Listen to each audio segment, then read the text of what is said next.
What's up, guys? I hope everyone's doing well, so let's discuss True Memoirs of an International Assassin.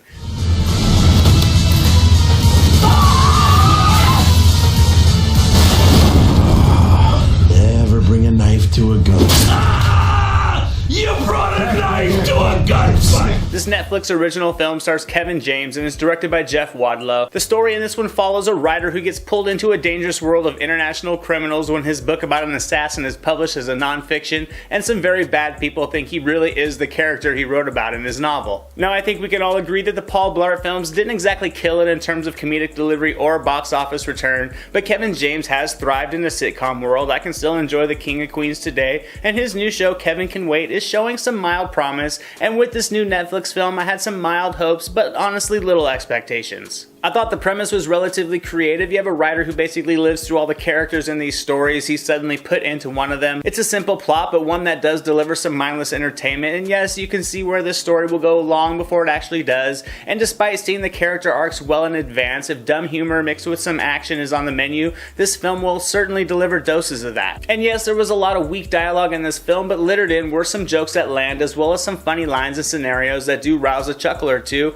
and to Kevin James's credit, he put the work in for the physical acting, and he looks surprisingly capable in the action scenes. He has always been a physical actor, and he pulled off what this role really required of him, and to be honest, the story may have been weak, the performances may not have been that good, but the action sequences were much better than I was expecting. The characters are all generic and over-exaggerated, but with some energetic performances from the cast, they make the most out of the routine scenarios. There were a couple entertaining cameos and enough eccentric personalities in this film to pass the time for a while, which really does bring up the major issue with this film. It just felt too long. The entire premise was dumb, and there was some laughs in here, but there was just also a lot of moments and jokes that don't land, and after a while it just wears out its welcome. This story could have just been wrapped up so much neater, so much shorter, and with the third act just stretching things out way too long, you just get dumber and dumber humor and scenarios that just drag out. But in the end, True Memoirs of an International Assassin was a decent turn your brain off action comedy, and it had its moments, and I'll give it a C. There is some fun in this film. There's also a lot of dumb scenes as well. If you don't want to think about plot structure, character development, this film is worth a shot, but it's nothing really to rush out and see. And that's my review on True Memoirs of an International Assassin, guys. Thank you so much for watching. I hope you enjoyed this quick little review.